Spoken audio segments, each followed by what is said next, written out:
అందరికీ praise the lord. దేవుని నామంలో కూడి వచ్చిన మీ అందరికీ శుభాభివందనాలు. ఇది దేవుని నామానికి మహిమ కలుగును గాక. ఇది నమ్మక దేవుడు తన కృపలో భద్రపరిచి ఒక సాయంకాలం ముందు దేవుని స్తుతించుటకు ఆయన స్వరం వింటకు ఇచ్చిన ఒక సమయాన్ని బట్టి ఒక ధన్యతను బట్టి దేవునికి స్తుతి కలుగును గాక. మనము స్టార్టింగ్ ప్రార్థన చేసుకుందాము. మనం మూసుకోండి. స్తోత్రం ప్రభా, పరిశుద్ధ పరమ తండ్రి రాజ్యానికి స్తోత్రం ఇస్తూ ప్రభా, తండ్రి నీకు వందనాలు చెల్లిస్తున్నాము. దేవాది దేవ అయ్యా ప్రభా, దేవ మరొకసారి ప్రభా నీ సన్నిధిలో ప్రభా తండ్రి వచ్చినాం ప్రభా తండ్రి నీకు వందనాలు చెల్లిస్తున్నాము. దేవ మరి ఇచ్చిన యొక్క సమయాన్ని బట్టి తండ్రి నీకే వందనాలు, కృతజ్ఞతాస్తుతి స్తోత్రాలు చెల్లిస్తున్నాం ప్రభా తండ్రి. అయ్యా ఎంతో గొప్ప ధన్యత మాకు ఇచ్చినారు ప్రభా, నీకు వందనాలు ఇస్తూ ప్రభా తండ్రి. ప్రభు మరి నైనా వచ్చిన వారిని ఆశీర్వదించండి ప్రభా తండ్రి. దేవా ప్రభా మరి నైనా మరి వాక్యం ద్వారా మాతో మాట్లాడండి ప్రభా. మరి నైనా మాలో ప్రతి బలహీనతలను తీసివేయండి దేవా ప్రభా. మరి నైనా ఇంకా దాని వాక్యమైన ప్రతి సత్యం గ్రహించలాగిన ప్రభా మా యొక్క ఆత్మనేతలను విప్పండి దేవా తండ్రి. నీకు స్తోత్రం చెల్లిస్తున్నామయ్యా పరిశుధాత్మ దేవా యేసు ప్రభా.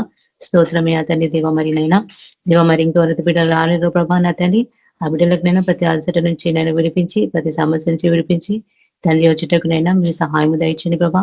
దేవానికి వందనాలు చెల్లిస్తున్నాం ప్రభా. దేవాది దేవా పరిశుధాత్మల తండ్రి స్తోత్రం నేను ప్రభా. అయ్యా మేము ఉన్నామంటే తండ్రి నీ కృపని దయ ప్రభా, నీ ఆశీర్వాదం ప్రభా దేవా యేసయ్యా తండ్రి. నీకే స్తోత్రాలు ప్రభా తండ్రి. స్తుతి ఘనత మహిమ ప్రభావంలో నీకే కలుగును గాక దేవా.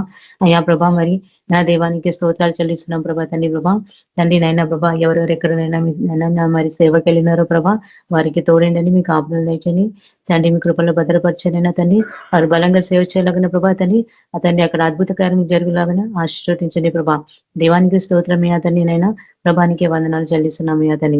దేవాది దేవా ప్రభా మమ్మల్ని ఎంతగానో ప్రతిరోజు మాట్లాడి మమ్మల్ని బలపరుస్తున్నందుకు నీకే వందనాలు చెల్లిస్తున్నాం ప్రభా తండ్రి. అయ్యా ఇక అపాయకరమైన భయంకరమైన దినాల్లో మేము ఉన్నాము దేవా ప్రభా. మా తండ్రి నైనా ప్రభా మరి మీరు మాతో ఒక్కరోజు మాట్లాడకపోయినా మేము ఉండలేము తండ్రి. అయ్యా మేము బ్రతకలేము ప్రభా. అయ్యా మీ స్వరం వింటేనే మేము బ్రతుకుచాము అయ్యా తండ్రి. దేవానికి స్తోత్రం చెల్లిస్తున్నాం ప్రభా తండ్రి. దేవా మాతో మాట్లాడండి ప్రభా. ఇంకా మనం బలపరచండి తండ్రి ప్రభా. ఇంకా రాబోయే దినాలు మీ సేవలను బలంగా వాడుకోమని వేడుకొంచున్నాను తండ్రి. ప్రభా నా తండ్రి మరి నైనా ఇక మినిస్టర్ వాక్యం వింటున్న ప్రతి వారిని బలపరచండి ప్రభా. దేవా నా తండ్రి మీ శక్తితో నింపండి ప్రభా. దేవా అయ్యా ప్రభా మరి రక్షణ పొందిన వారితో మరి రక్షణ పొందేలాగిన ప్రభా తండ్రి దర్శించండి, మాట్లాడండి దేవా యేసు ప్రభా. మరి ఎక్కడైతే అబద్ధం ఉందో ప్రభా తండ్రి ఆ అబద్ధం నుంచి నైనా ప్రభా విడిపించండి దేవా యేసు ప్రభా. అయ్యా నైనా తండ్రి ప్రతి చోట మీకు సత్యం ప్రకటింపబడలాగా దయచేసి మరి దర్శించండి ప్రభా ప్రతి ఒక్కరి బిడ్డని. దేవానికి వందనాలు చెల్లిస్తున్నాం ప్రభా. అయ్యా నీకు వందనాలు అయ్యా ప్రభా. మరి ఎంత తండ్రి ప్రభా మేము మీకు స్తుతి చెల్లించినా మేము తక్కువే ప్రభా తండ్రి. అయ్యా ప్రార్థనలు ప్రభా మాకు శక్తి బలం దయచండి ప్రభా. వాక్యం అందునైనా మరి నైనా బలపరచండి ప్రభా. సత్యం గ్రహించలాగిన దేవా అయ్యా మా చెవులను విప్పండి ప్రభా తండ్రి. స్వస్థపరచండి దేవా. మీ ప్రతి వాక్లో పై నచ్చిన మనసు హృదయం మాకు అనుగ్రహించండి దేవా. అయ్యా నీకు సాక్షిగా మేము ఉండాలి తండ్రి ప్రతి చోట ప్రభా. అయ్యా నీకే వందనాలు తండ్రి. దేవాది దేవా ప్రభా తండ్రి మరొకసారి ప్రభా తండ్రి ఆరాధన అంతట్లో ప్రభా తండ్రి అయ్యా ప్రభా మీకే అప్పచెప్పుకుంటున్నాం ప్రభా. మీకు పరిశుద్ధాత్మ నడిపి దయచేసి ప్రభా మీరు అక్కడికి మమ్మల్ని సిద్ధపరచుకోమని యేసుక్రీస్తు పరిశుద్ధ నామంలో ప్రార్థిస్తున్నాను తండ్రి. ఆమేన్. మన మధ్యలో ఉన్న సుజాతక్క గారు పాట పాడతారు. రీసన్ అక్క మీరు పాట పాడండి.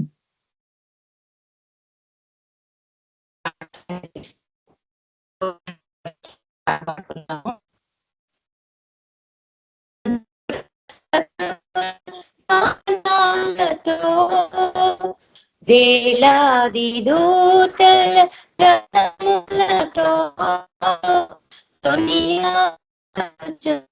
నా యేసయ్యా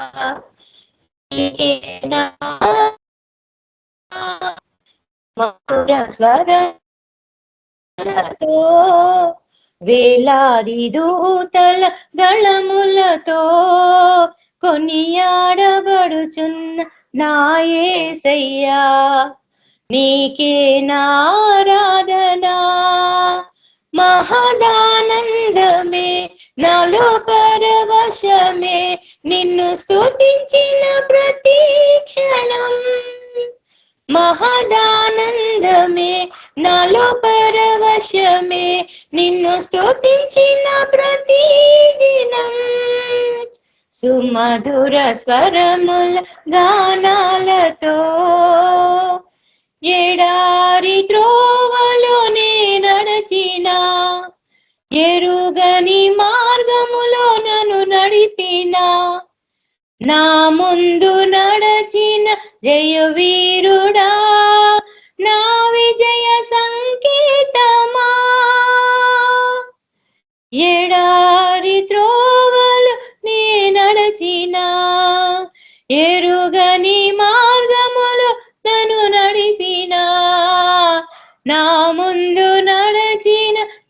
వీరుడా నా హృదయ సంకేతమా నీవే నీవే నా ఆనందము నీవే నీవే నా ఆధారము నీవే నీవే నా ఆనందము నీవే నా ఆధారము సుమధుర స్వరము గానాలతో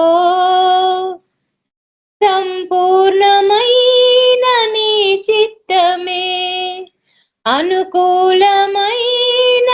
సంకల్పమే జరిగించుచున్నావు నన్ను విడువక నా ధైర్యమో నీవేగా సంపూర్ణమైన నీ చిత్తమే అనుకూలమైన సంకల్పమే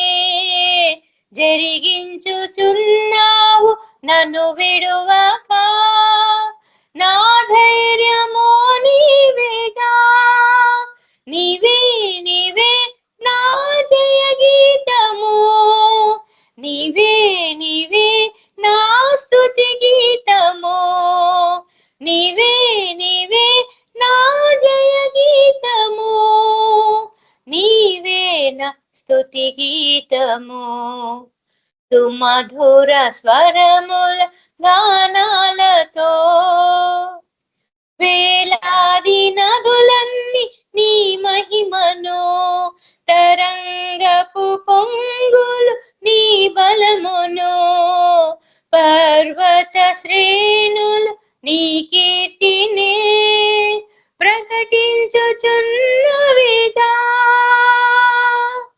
వేలాది నదులన్నీ నీ మహిమను తరంగపు పొంగులు నీ బలమును పర్వత శ్రేణులు నీ కీర్తినే ప్రకటించుచున్నవిగా నీవే నీవే నా అతిశయము నీకే నీకే నా ఆరాధన నీవే నీవే నా అతిశయము నీకే నా ఆరాధన సుమధుర స్వరముల గానాలతో వేలాది దూతల గళములతో కొనియాడబడుచున్న నా యేసయ్యా నీకే నా ఆరాధన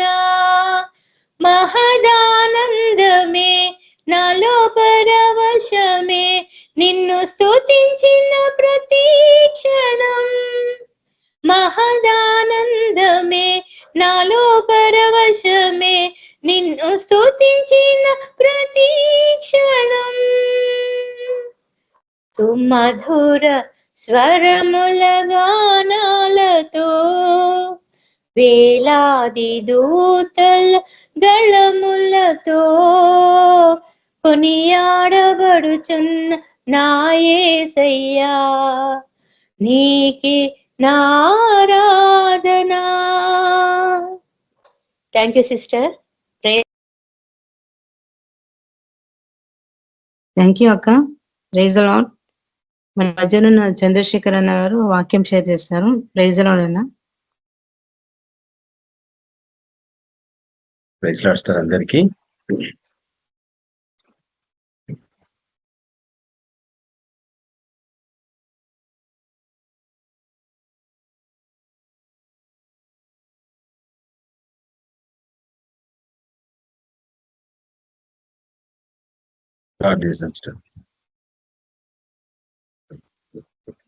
పరిశుద్ధుల వగు తండ్రి, సర్వోన్నతుడగు దేవ, మీకే సమస్త ఘనత మహిమ ప్రభావాలు చెల్లించుకొనిచున్నాం. అయినా ఈ యొక్క దినమంతా మీ సాయం చేత నడిపించినారు. మీ యొక్క ఘనమని సన్నిధిలో సమయం గడిపే అవకాశాన్ని, భాగ్యాన్ని ఇచ్చినారు. మిమ్మల్ని స్థుతించలాగన, గణపరచులాగన ఆరాధనా సమయంలో గడిపే సమయాన్ని ఇచ్చిన బట్టి మీకు ఎంతో బలనాలనైనా. మరి విశేషంగా మీ యొక్క శరక్తంలో పాల్పొందే యోగ్యతని, భాగ్యాన్ని మీరు మాకు ఇచ్చినందుకు మీకు వందనాలు ప్రభా. మీరెంతో పరిశుద్ధులు కాబట్టి నైనా మేమందరం పరిశుద్ధంగా జీవించాలనైనా.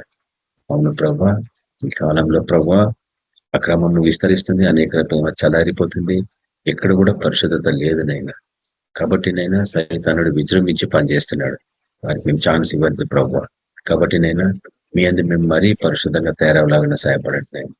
వాక్యం చేత శుద్ధీకరించబడ్డ జీవితాలు మాకు అనుగ్రహించండి. ప్రార్థనలో ప్రభు మీ అందు తనమని సహవాసం కలిగి ఉండేలాగా, మీతో సంభాషించలాగిన అవకాశం దయచేయండి. అదేవిధంగా ప్రభు మీ వాక్యాన్ని ధ్యానిస్తుండగా మీ యొక్క పరిశుధాత్మను నడిపింపు దయచేయండి.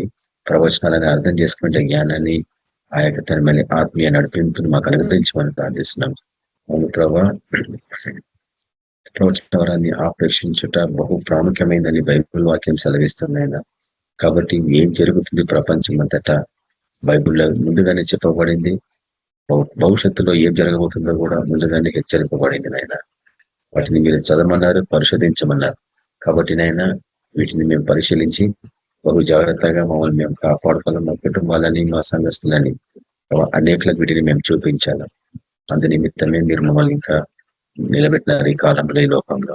కాబట్టి నైనా పనిని త్వరగా ముగించుకోవాలా ప్రభావ. ఎందుకంటే మీకు అక్కడ బహు సమీపంగా ఉంది. వాటికి సంబంధించిన సూచనలన్నీ నెరవేరుతున్నాయి. కాబట్టి నైనా మేము బహు జాగ్రత్తగా, భయంతో, వణుకుతో మీ సన్నిధిలో సమయం గడిపే భాగ్యాన్ని మాకు తెచ్చింది. ఎక్కువ ప్రార్థనలో సమయం గడుపులాగా సహాయపడండి. అంతం వరకు సహించమని వాక్యం చదివిస్తుంది నేను. కాబట్టి నేను అటువంటి వారే పర్లోక రాజ్యంలో ప్రవేశిస్తారని కూడా హెచ్చరిస్తుంది. కాబట్టి మాకు అటువంటి జ్ఞానం అనుగ్రహించండి. అటువంటి ఆసక్తి, రోషాన్ని పుట్టించండి. మేమందరం మీ కొరకు సాక్షులుగా నిలబడలాగా, మీ నీతి సత్యాన్ని ధైర్యంగా ప్రకటించే బిడ్డలుగా మమ్మల్ని అందరినీ తయారు చేయమని యేసుక్రీస్తు పరిశుద్ధ నామమున ప్రార్థించుచున్నాం తండ్రి. ఆమేన్.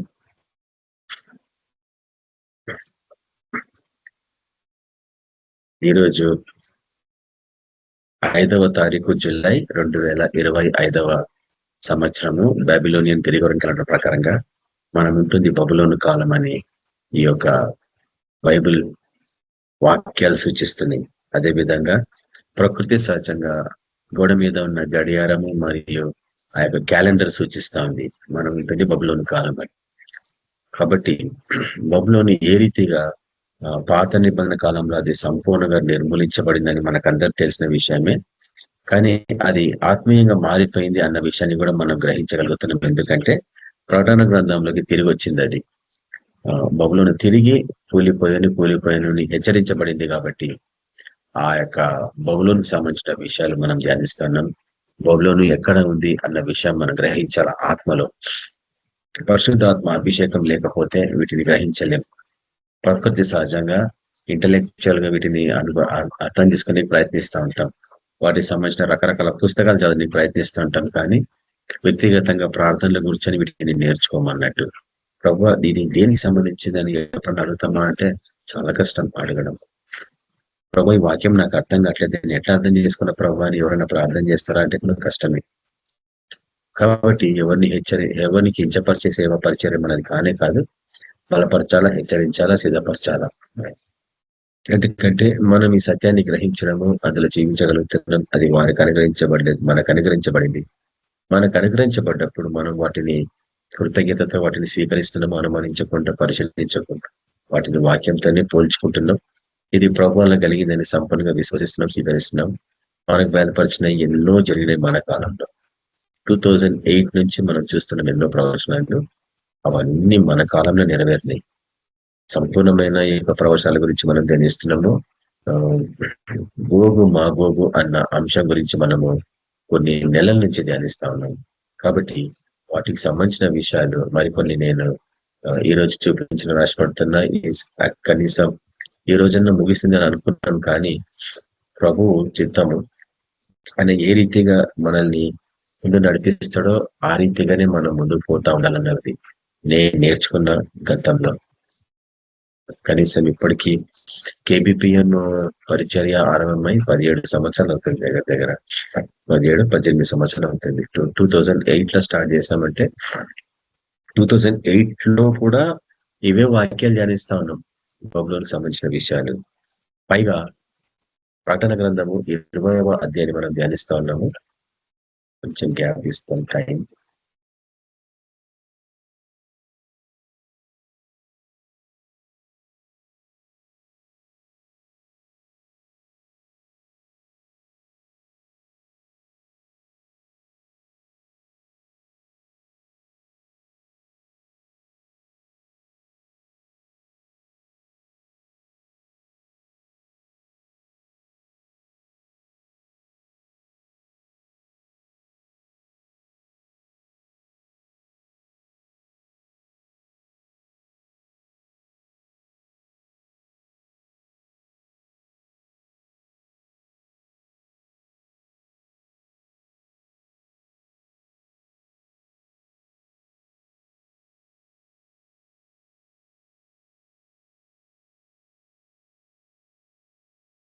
ప్రకటన గ్రంథంలోని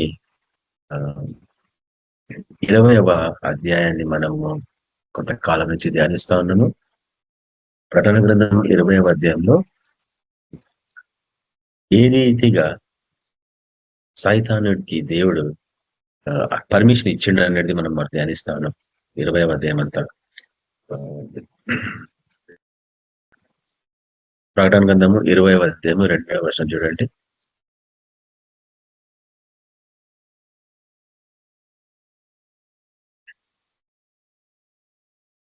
అపవాదియు సాతానును అను ఆ ఘట సర్పము. కాబట్టి అపవాది, సాతాను, ఘట సర్పము ఇవన్నీ ఒకటే అని ఇక్కడ ఈ వాక్యం హెచ్చరిస్తా ఉంది. వాటిని వేరువేరుగా చూడడానికి వీల్లేదు.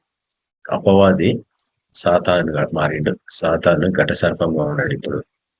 అయితే వాడి పరిస్థితి ఏందనేది అక్కడ మనం చూస్తున్నాము.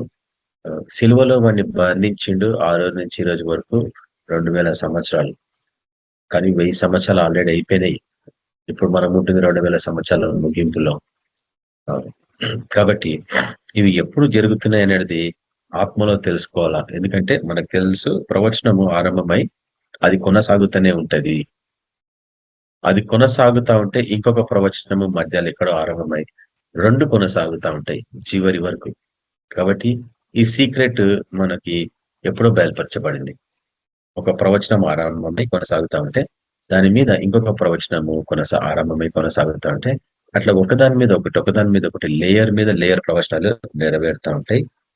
వాటిని మనము అర్థం చేసుకోవాలా. ఈ లోకస్తులకు మటుకు అర్థం కాదు. పైగా యథార్థంగా పరిశుద్ధంగా ప్రభు కొరకు జీవించకపోతే మటుకు ఎప్పటికీ ఇవి వారికి బయలుపరచబడవన్నట్టు.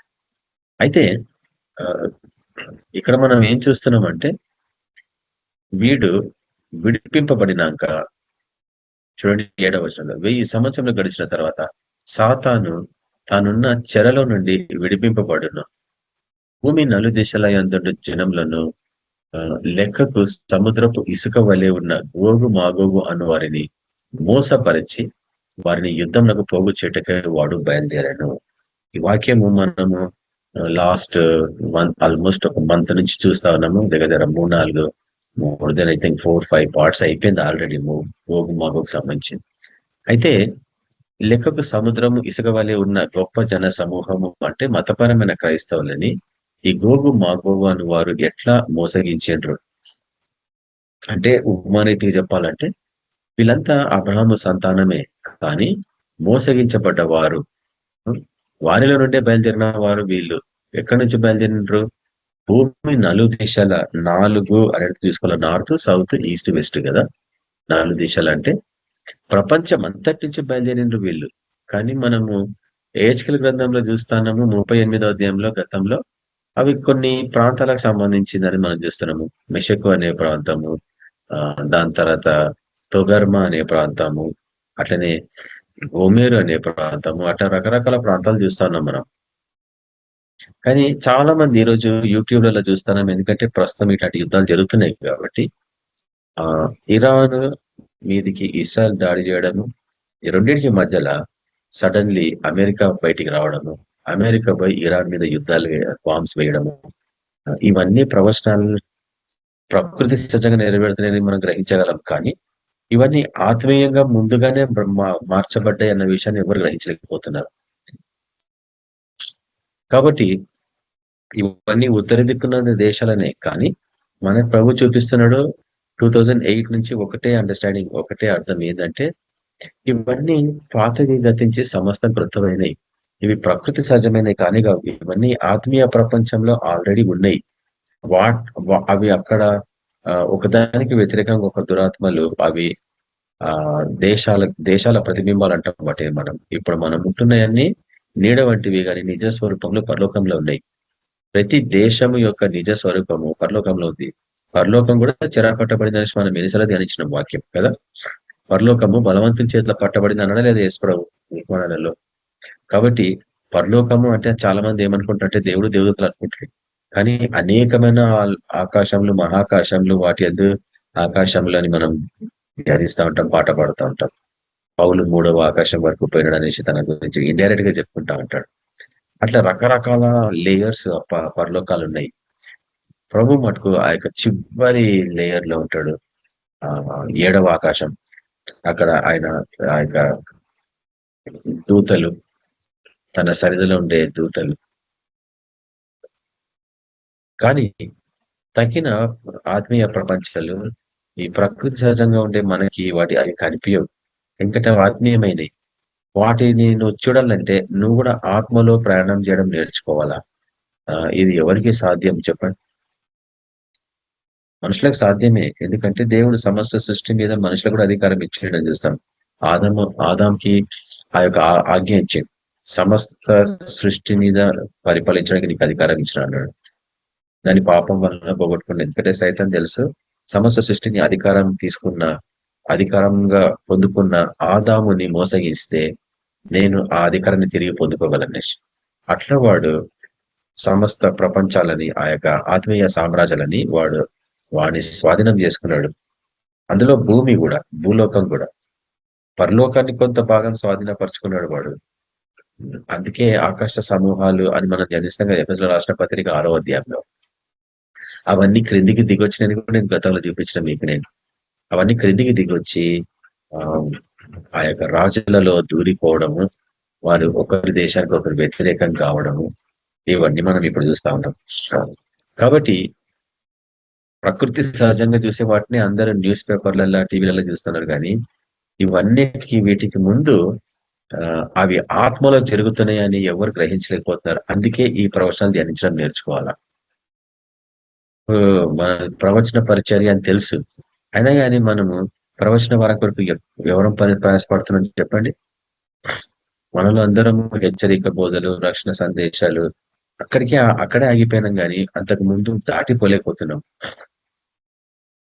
బైబిల్లో 5 రకాల పరిచర్యలు ఉన్నాయని మనం చూస్తూ ఉంటాం. ఎప్పుడన్నా ఒకరోజు దీర్ఘంగా చూస్తాం వాటిని. కానీ ఆ 5 రకాల పరిచర్యలలో నీ పరిచర్య ఎక్కడున్నదో ఎప్పుడన్నా గ్రహించినవా? మన రికార్డింగ్స్ లో చూస్తాం మనం 5 ఫోల్డ్ మినిస్ట్రీ అని. ఆ 5 ఫోల్డ్ మినిస్ట్రీలో ప్రవచనం అనేది ఒక పరిచర్య, బోధించడం ఒక పరిచర్య, యాజక ధర్మం ఒక పరిచర్య, ఇట్లా రకరకాల పరిచర్యలు మనం చూస్తూ ఉంటాం. కానీ మనం ఏ పరిచర్య కొరకు ఈ లోకంలో పిలవబడ్డం అనేది మనం తెలుసుకోకపోతే మన పిలుపు వృధా అయిపోతుంది. అందుకే నేను ఇవన్నీ మీకు చూపిస్తూ ఉంటాను. ఎందుకంటే నీ పిలుపు ఎక్కడుందో గ్రహించగలవు. ఉపమాన రీతిగా ఉదాహరణకు చెప్తాను. ఇప్పుడు ఈ ప్రవచనాలని నువ్వు అర్థం చేసుకొని ఎవరికైనా చెప్పగలవా? నీకు ఆ వరము రిలీజ్ అయినట్టే. నువ్వు ప్రార్థన చేస్తే క్షణాలలో స్వస్థతలు రావడం జరిగిందా అంటే నీకు ఆ యొక్క స్వస్థత అంటే పరిచర్య వరం, యాజక లేక సువార్థికుని వరం. సువార్థికుడు అదొక పరిచర్య. నువ్వు ధైర్యంగా ఒక అన్యునికి సువార్త చెప్పగలవా? అది నీకు అనుగ్రహించబడ్డ పరిచర్య. ఎటువంటి వాడికైనా కానీ, వాడు ఏ మతస్థుడైనా కానీ వాడికి ప్రేమతో సువార్త చెప్పగలవా? నీకు సువార్థికుని పిలుపు ఉందన్నట్టు. నువ్వు చెప్పలేకపోతున్నావు అంటే నీకు ఆ పిలుపు లేదన్నట్టు. కానీ ఆ పిలుపుల కొరకు ప్రయాసపడాలా ప్రభువా? అందుకే నీ అనాది సంకల్పంలో నేను నా పాత్ర ఎక్కడుంది ప్రభువా చూపించు, దాని ప్రకారంగా నేను పాటించాలా ప్రభువా అని ప్రార్థన చేయకపోతే ఏమవుతుందో తెలుసా? నీ పిలుపు అది వాడుకోకుండానే నువ్వు కాలం ముగిస్తావు, సమాధి తోటకి వెళ్ళిపోతావు, పిలుపు వేస్ట్ అయిపోతుంది. అట్లా కావడానికి వీల్లేదు. కాబట్టి నీ పిలుపు ఎటువంటిది అనేది నువ్వు గ్రహించాలా, ప్రార్థన పూర్వకంగా వాటిని తెలుసుకోవాలా. సరే, ఇక్కడ మనం ఏం చూస్తున్నామంటే అపవాది అయిన సాతానుడు, ఘట సర్పము, వాడు నలుదిక్కుల నుంచి ఏం చేస్తున్నాడు? భూమి అందంతటా వ్యాపించి తర్వాత భూమి నలుదిశల యందుండు జనములను లెక్కకు సముద్రపు ఇసుక వలె ఉన్న గోగు మాగోగు అను వారిని మోసపరిచి వారిని యుద్ధంనకు పోగు చుట్టకై వాడు బయలుదేరాడు. అయితే ఇది ఒక ప్రవచనము. వాడు భూమి మీద నలుదిశల యందుండు జనములను ఎట్లా పోగు చేసిండంటే యోగ గ్రంథాలు మనం చూసినాం కదా. దేవుడు అడుగుతున్నాడు సాతానుని, నువ్వు ఎక్కడి నుంచి వస్తున్నావు అంటే భూమి నలుదిశలా తిరిగి వస్తున్నా, ఇక్కడ అక్కడ ముందుకు వెనకలికి అంతా తిరుగుతున్నాడంటే వాడు మొదటి నుంచి కూడా భూమి నలుదిశలా తిరుగుతా జనంని సమకూర్చుకుంటున్నాడు.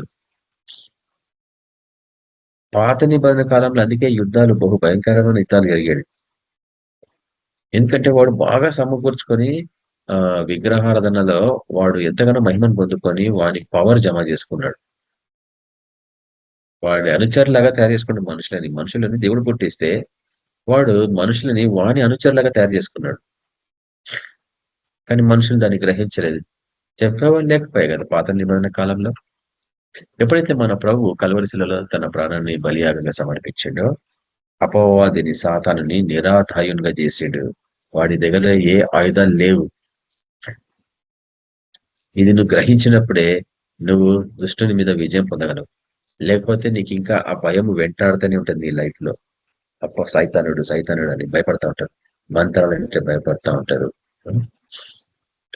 వాటిని ఎదుర్కోవడము అన్న విషయం అర్థం చేసుకోవాలన్నట్టు. ఎందుకంటే వాడిని నిరాదాయంగా చేసాడు కాబట్టి నీ చేతులకి యుద్ధాన్ని నేర్పిండు కాబట్టి నువ్వు ఆత్మీయ ప్రపంచంలో వాటికి విరుద్ధంగా యుద్ధం చేయకపోతే ఆత్మీయ సామ్రాజ్యాలని నువ్వు సంపాదించుకోలేవు. అవి సంపాదించుకోనియకుండగానే వాడు వాళ్ళందరినీ ప్రపంచంలో మనుషులను మోసగిస్తున్నాడు. ఎట్లా మోసగిస్తున్నాడు? ముఖ్యంగా గోగు మాగోగు అను వారిని వాడు పోగు చేస్తున్నాడు. ఈ గోగు మాగోగు అను వారిని పోగు చేస్తున్నాడు. అయితే ఈరోజు ఆశ్చర్యం ఏంటంటే మనం ఇది ధ్యానిస్తున్నాం ఈ టైంలో యూట్యూబ్ లో ఎన్నో వీడియోస్ వచ్చేసినాయి. ఒకటి కాదు, రెండు కాదు, ఎన్నో వీడియోస్ రిలీజ్ అవుతున్నాయి. రోజుకి ఎన్నో వీడియోస్ రిలీజ్ అవుతున్నాయి. నేను చూస్తున్నా కొన్నిటిని.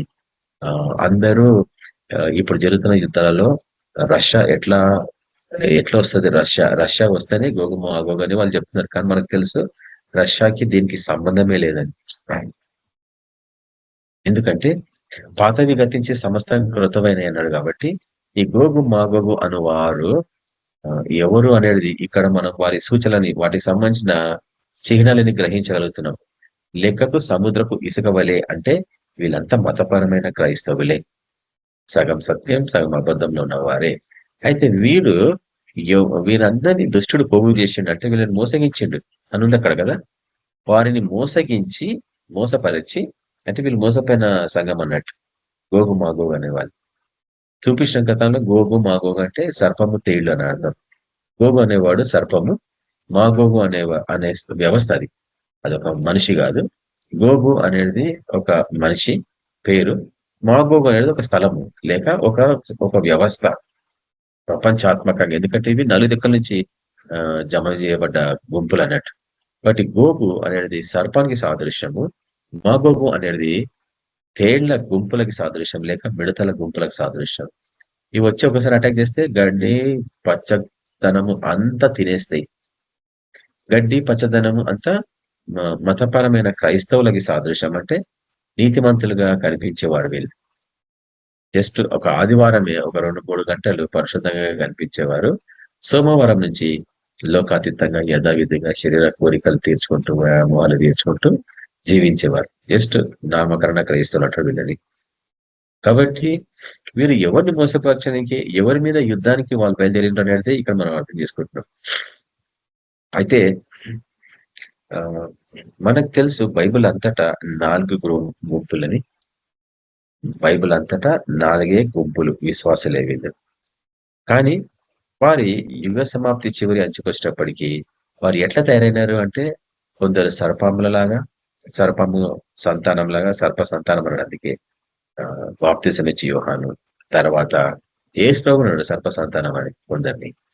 ఆ గుంపుని మనము పబ్లిక్ లా డైరెక్ట్ గా చెప్పలేము. కానీ పాత రికార్డింగ్స్ ఎవరికైనా ఓపిక ఉంటే డౌన్లోడ్ చేసుకొని వినండి. వీళ్ళంతా మతస్థులు లేక మతాన్ని ప్రబోధించేవారు, మతాన్ని ప్రోత్సహించేవారు. డైరెక్ట్ గా చెప్పలేరు ఇంకా నేను అంతకంటే. తర్వాత అందుకే సర్ప సంతానం అని ఎవరి గురించి మాట్లాడాడు? బాప్తిజం ఇచ్చి యోహాను ఆయన దగ్గరకు వచ్చిండ్రు. రాబో శిక్షని తప్పించుకోవడానికి మీకు ఎవరు బుద్ధి చెప్పిండ్రని ఎవరి గురించి మాట్లాడాడు? ఇప్పుడు నేను ఇండైరెక్ట్ క్లూ కూడా ఇచ్చిన మీకు నేను. కాబట్టి సర్పములు వీళ్ళంతా లీడర్స్, రిలీజియస్ లీడర్స్ అని చెప్తున్నా ఇండైరెక్ట్ గా పేర్లు తీసుకోకుండా. అయితే మాగోగు అన్నప్పుడు వీళ్ళంతా ఈ రిలీజియస్ లీడర్స్ కి సపోర్ట్ ఉండేవాళ్ళు అన్నట్టు. వీళ్ళని పెద్దలు అంటారు, లేక అడ్మినిస్ట్రేటర్స్ అంటారు మతపరమైన సంఘాలలో. వీళ్ళ సేవ ఏంటంటే రిలీజియస్ లీడర్స్ కి సపోర్ట్ అన్నట్టు. మేము ఎల్డర్లీగా ఉండేవాళ్ళు అన్నట్టు. వీళ్ళంతా ప్లాన్స్ చేస్తారు అన్నట్టు. అయితే దుష్టుడు ఈ 2 గుంపులని మోసగించి ఎవరి మీదకి యుద్ధానికి పోగైనారు అనేది అర్థం చేసుకోవాలి. పోగు చేసిన అర్థం చేసుకోవాలా. ఈ గోగు మాగోగు యుద్ధము గొప్ప జనం మీద పడే వారిని చంపడానికి బయలుదేరిన గుంపులు ఇవి. ప్రపంచాత్మకంగా ఇది ఒక్క దేశానికి సంబంధించింది కాదు. కాబట్టి గొప్ప జన సమూహము అంటే సగం సత్యం సగం అబద్ధంలో ఉన్నవారు. వీళ్ళు ఎవరంటే ఒక పాస్టర్ని ఎవరైనా కొడుతున్నారంటే, దూషిస్తున్నారంటే సపోర్ట్ గా నిలబడే వాళ్ళు కానీ కాదు. 300 మంది చర్చిలో ఉంటే ఒక 10 మంది చర్చిలో కొట్టినకి వస్తే పాస్టర్ని, వీళ్ళు తమాషా చూస్తూ ఉంటారు కానీ పోయి విడిపియాలా, పాస్టర్ని ప్రొటెక్ట్ చేయాలా అన్న గుణగణం ఎప్పటికి రాదు వీళ్ళకి. ఎందుకు చెప్పండి? మన ప్రభుని వాళ్ళు పట్టుకున్నప్పుడు ఆయన బోధించి 5 రొట్టెలు 2 చేపలు పంచి పెట్టిన హస్తాలు, అవి తిన్న హస్తాలు ఆయనకి వ్యతిరేకంగా రాళ్ళు రావడానికి ప్రయత్నించినారా లేదా? స్టెఫెన్ జీవితంలో అది మనం చూస్తూ ఉంటాం. అంటే ఈ గొప్ప జన సమూహము ఏంటంటే సగం సత్యం సగం అబద్ధంలో ఉంటారు అన్నట్టు. జస్ట్ తమాషా చూసే గుంపు అన్నట్టు వీళ్ళు ఎప్పుడైనా కానీ. యాజకులు, ఆ యొక్క మతస్థులు పెద్దలు వాళ్ళందరూ ఆ యొక్క స్త్రీని పట్టుకొని వచ్చినారు, వ్యభిచారంలో పట్టబడ్డ స్త్రీని. తక్కిన వాళ్ళందరూ గొప్ప జనం ఏం చేస్తున్నారు? కామన్ మేము అంటాం, కామన్ పీపుల్ అంటాం వాళ్ళని ఇంగ్లీష్. రాళ్ళు పట్టుకొని రెడీగా ఉన్నారు. అంటే ఎవరు తీర్పు తీరుస్తారు ఇక్కడ? స్టెఫెన్ విషయంలో అదే జరిగింది, పౌలు విషయంలో అట్లనే జరిగింది. ప్రతి దశలో మనం అవి చూస్తున్నట్టు ఈ రోజు ప్రపంచాత్మకంగా జరుగుతుంది. కాబట్టి ఈ సర్పంలను తేళ్ళని వీళ్ళంతా మతస్థులు, చర్చిని కంట్రోల్ చేసుకున్న వాళ్ళు. వీళ్ళందరూ గొప్ప జన సమూహము. అంటే ఇప్పుడు ఇంకా తేటగా చెప్పాలంటే కాంగ్రిగేషన్, సంఘస్థులు కింద కూర్చుండేవారు వారి మీదికి బయలుదేరింటారు. ఎందుకో తెలుసా? వీళ్ళందరూ గొప్ప జన సమూహము ఎప్పుడు గుర్తిస్తారు తెలుసా? ఈ మొదటి 2 గుంపులు మమ్మల్ని మోసగించింది అనేసి చివరికి వచ్చేటప్పటికి వారి బోధలో మార్పులన్నీ అప్పుడు గ్రహిస్తారు వాళ్ళు. ఇంతకాలం మేము మోసపోయినని వీరి బోధ చేత. కాబట్టి గోగు మాగోగుల యుద్ధము మోసానికి సంబంధించింది, అబద్ధ బోధకు సంబంధించింది, దయ్యంల బోధకు సంబంధించింది, భూతంల బోధకు సంబంధించింది, నికోలైతుల బోధకు సంబంధించింది, యెజబేలు బోధకు సంబంధించింది. ఆ బోధనని విని తాజా మన్నాని ఇవి చవిచారములు లేని ఆహారము అని దాని మీద నిందలు మోపారు. దేవదూతలు తినాల్సిన ఆహారాన్ని వీరికి ఇస్తే అవి తిని విరక్తి చెందినరు వాళ్ళు. వాళ్ళకి ఇంట్రెస్ట్ పోయింది. అటువంటి గొప్ప జనం అన్నట్టు వీళ్ళు. కానీ ఒకనొక రోజు ఆ మన్నా బంద్ అయిపోయినప్పుడు అప్పుడు వాళ్ళు ఏడవలసి వస్తుంది. ఇంతకాలము ఈ సత్యము నా దగ్గరకు వస్తే దాన్ని ధృవీకరించినమే, ఈ బోధని స్వీకరించకపోతేమే. ఈరోజు నేను చూపిస్తా కొన్ని వాక్యాలు, చూడండి, బహు ఆశ్చర్యంగా ఉంటాయి ఇవన్నీ కొంత ఉపోద్ఘాతంగానే నేను మీకు చూపిస్తా ఉన్నాను. అయితే ఈ గోగు మాగోగులు ఏ రీతిగా ఈ గొప్ప జన సమూహం అంటే ఆత్మీయ ఇశ్రాయేల్ మీద పడతారు. కానీ ఆత్మీయ ఇశ్రాయేల్ సగం సత్యం సగం అర్థంలో ఉన్నట్టు మనం చూస్తున్నాం. ఎందుకంటే వాళ్ళు కృతజ్ఞ రక్షణ పొంది భాష పొందినంత హుషారుగా ఆత్మీయంగా వాళ్ళు క్రమేణా ఉండరు. ఒకప్పుడు చేసినంత రీతిగా ప్రార్థనలలో ఉండరు. ధీమాగా ఉంటారు, నాకేం కావట్లే, నేను అమాంతంగా ఎత్తపడతానులే అన్న బోధలో ఉన్న వాళ్ళు. కానీ ఎస్కేప్ అంటే అమాంతంగా ఎత్తపడము అంటే నేను ఏ శ్రమలు చూడకుండా ఎస్కేప్ అయిపోతా అనుకుంటున్నాడు వాడు. కానీ మన ప్రభు చివరి వరకు శ్రమలు అనుభవించిండు. శిష్యులందరూ చివరి వరకు శ్రమలు అనుభవించిండు. ఆ ప్రభువే తన నోటి మీద చెప్పిండు, అంతం వరకు సహించిన వాడే పర్లోక రాజ్యంలో పోవును. నేను అంతవరకు సహించిన మధ్యాహ్నం వెళ్ళిపోతా అనుకునేవాడు ఎట్లా పోతారు చెప్పండి? కాబట్టి ఇటువంటి బోధలను అన్నింటినీ తెచ్చుకొని పులిసిపోయింది మతపరమైన జీవితం. అట్లా మోసగించండు వాడు ఈ యొక్క గొప్ప జన సమూహాన్ని. ఆ మోసం వలన వాళ్ళు నశించిపోతున్నారు. కానీ ఎప్పుడైతే ఒక 4వ గుంపు గురించి మనం ఎన్నిసార్లు చెప్తా ఉంటాం కదా, వారినే 1,44,000 మంది అంటాం. ఎందుకు 1,44,000 మంది అన్నారంటే బైబిల్లో మనం చూసినాము 12 24 పెద్దలు పరలోకంలో దేవుని సన్నిధిలో 24 పెద్దలు సింహాసనాలు ఉన్నాయి, వారి కిరీటాలు ఉన్నాయి. అంటే ఆ 24 పెద్దలు వారికి రకరకాల ఆత్మీయ సామ్రాజ్యాల మీద అధికారం ఇచ్చిండు దేవుడు. వాళ్ళతో నువ్వు పోయి మాట్లాడినప్పుడు నీకు అనేకమైన విషయాలు వాళ్ళు బయలుపరుస్తుంటారు. ఇది ఎట్లా సాధ్యం? ఇటువంటి బోధ లేదు కదా.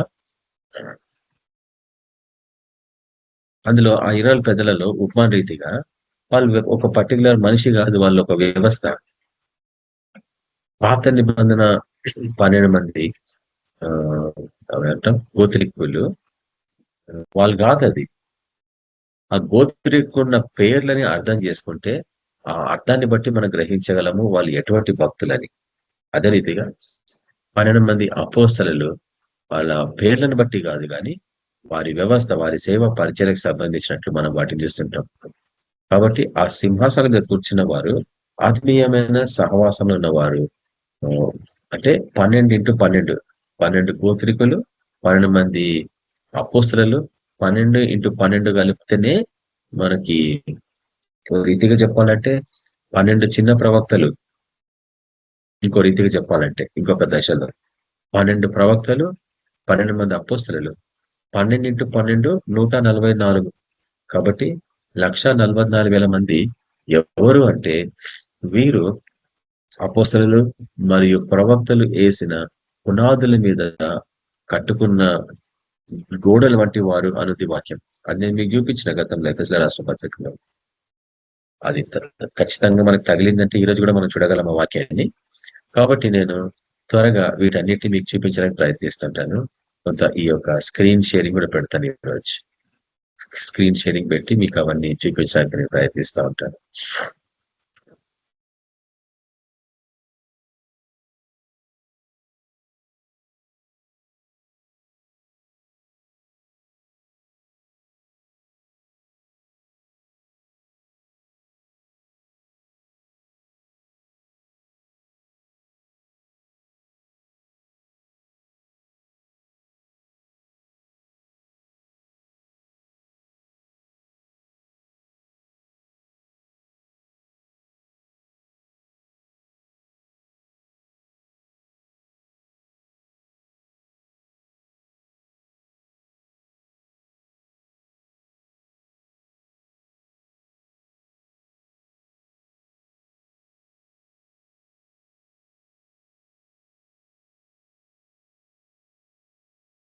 చూడండి, ఇక్కడ ప్రకటన గ్రంథంలోని విషయాలను మనం ధ్యానిస్తున్నాం. ఇక్కడ ప్రకటన గ్రంథము 20వ అధ్యాయంలో భూమి నలుదిశల యందుండు, మీకు కనిపిస్తుంది అనుకుంటా స్క్రీన్. ఇక్కడ భూమి నలుదిశల యందుండు జనములను లెక్కకు సముద్రపు ఇసుక వలె ఉన్న గోగు మాగోగు అను వారిని మోసపరిచి వారిని యుద్ధములకు పోగు చేయటకై వాడు బయలుదేరను. ఇది ఎప్పుడో ఆరంభమైంది, 2000 సంవత్సరాల క్రితమే. కాబట్టి ఇప్పుడు ఏమవుతుంది? 9వ వచనంలో ఈ గోగు మాగోగు అంటే సర్పములు, తేళ్లు భూమి అందంతటా వ్యాపించి పరిశుద్ధుల శిబిరములు అంటే చర్చస్. దాని తర్వాత ప్రియమైన పట్టణము అంటే మనకు తెలుసు యెరూషలేమని. ప్రియమైన పట్టణంను ముట్టడి వేయగా ఇది ఆత్మీయ యెరూషలేము, పరమ యెరూషలేమని గ్రహించాల. పరిశుద్ధుల శిబిరం అంటే క్రైస్తవుల సంఘాలు అని అర్థం చేసుకోవాలా. వీళ్ళు భూమి అందంతా వ్యాపించి ఈ క్రైస్తవ సంఘాలను ఆత్మీయ ఇశ్రాయేలు లేక పరమ యెరూషలేమను వారు ప్రియమైన పట్టణం ముట్టడి వేసి నందున ఏం జరుగుతుంది అంటే, ముట్టడి వేయగా ఏం జరుగుతుంది అనేది మనం అర్థం చేసుకుంటున్నాం. అంటే వాళ్ళు ఆల్రెడీ 2000 సంవత్సరాల నుంచి దీన్ని ముట్టడి వేస్తున్నారు. కానీ 2000 సంవత్సరాల క్రితం ఉన్న బోధ ఈరోజు ఎందుకు లేదు చర్చలో అంటే, ఇది ఆత్మీయ పోరాటము, మనము యుద్ధం చేయాలా. అపోస్తల బోధ ఏంటంటే యుద్ధానికి సంబంధించింది. ఆత్మలో దుష్టునికి వ్యతిరేకంగా యుద్ధం చేసిన వాళ్ళు వీళ్ళు. వాళ్ళ ప్రార్థన చేస్తే రోగులు స్వస్థపరచబడ్డారు. అది విజయం పొందడం యుద్ధంలో. వారు ప్రార్థన చేస్తే ఆ పాపాలన్నీ విడిచిపెట్టేటోళ్ళు మనుషులు. రక్షణకు వచ్చేవాళ్ళు. అది యుద్ధం గెలవడం. అంటే సైతాన్ని చెరల నుంచి వాళ్ళందరినీ బయటికి తీసుకొని రావడం. రోగులను స్వస్థపరచడము, దయ్యాలను వెలగొట్టడము. దయ్యాలు మనుషుని కబ్జా చేసి కూర్చున్నాయి కొన్ని వేల సంవత్సరాల నుంచి. వాటి నుంచి మనుషులు విడుదల కల్పిస్తున్నారు. ఇది యుద్ధం గెలవడం. కాబట్టి ఆ చర్చ్ ఆ పని చేయడం మానేసి జస్ట్ మంచిగా పాటలు పాడుకోవడము, గంభీరంగా మ్యూజిక్ వాటిని యూట్యూబ్ లో అప్లోడ్ చేసుకొని ఎంతగానో వ్యూస్ ఉన్నాయి, ఎంతగానో లైక్స్ ఉన్నాయి, ఇట్లా ఎంజాయ్ చేసుకొని కాలం అంతా వృధా చేసుకుంది చర్చ్.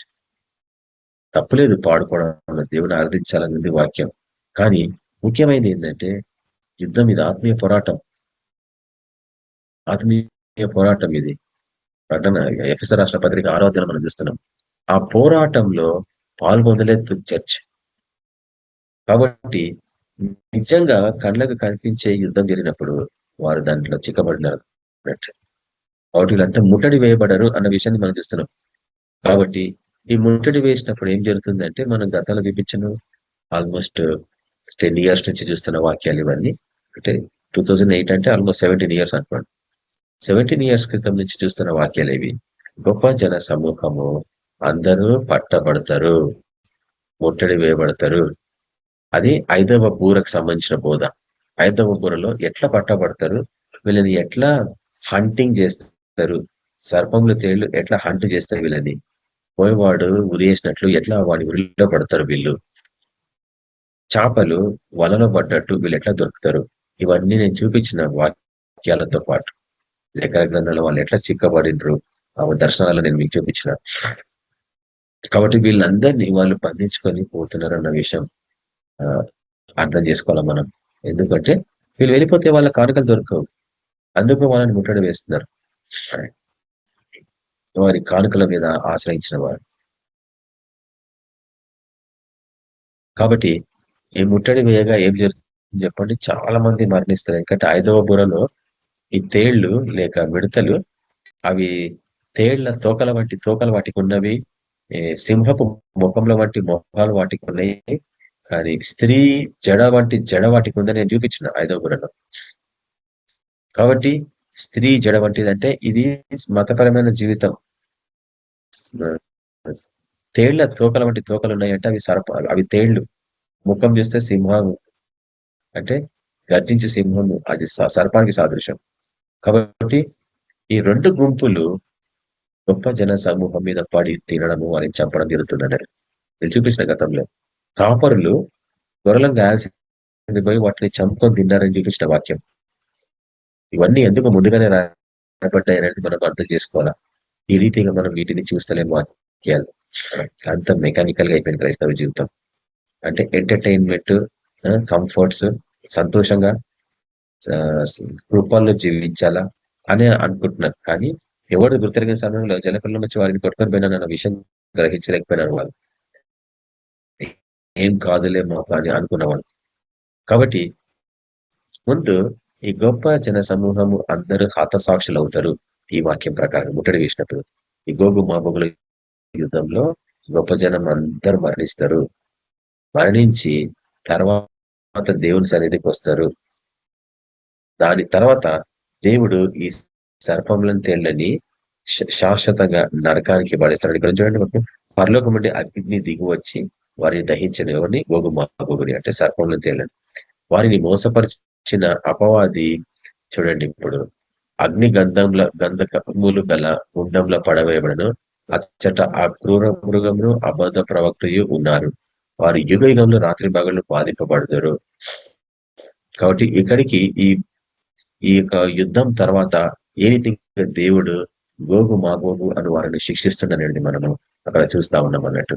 కాబట్టి ఇప్పుడు కొన్ని వాక్యాలు వీటికి సపోర్టివ్ గా నేను మీకు చూపించని ఆశపడుతున్నాను. మొదటిదిగా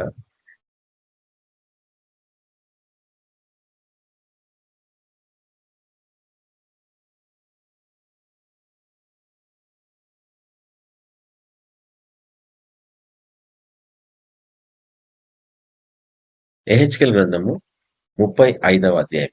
ఎందుకంటే గోగు మాగోగులకు సంబంధించిన యుద్ధము 38వ అధ్యాయంలో మనం చూస్తున్నాము.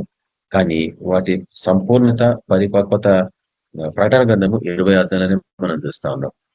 వాటి క్లుప్తంగా నేను వాటి అర్థాలు మీకు చూపించిన చిన్న పరంగా చెప్పబడ్డాయి కాబట్టి ఇప్పుడు 35వ అధ్యాయం చూడండి. ఎహెచ్కేల్ గ్రంథము 35వ అధ్యాయంలో మరియు యెహోవాకు నాకు ప్రత్యక్షమై ఇలాగ సెలవిచ్చాను. ఏదది?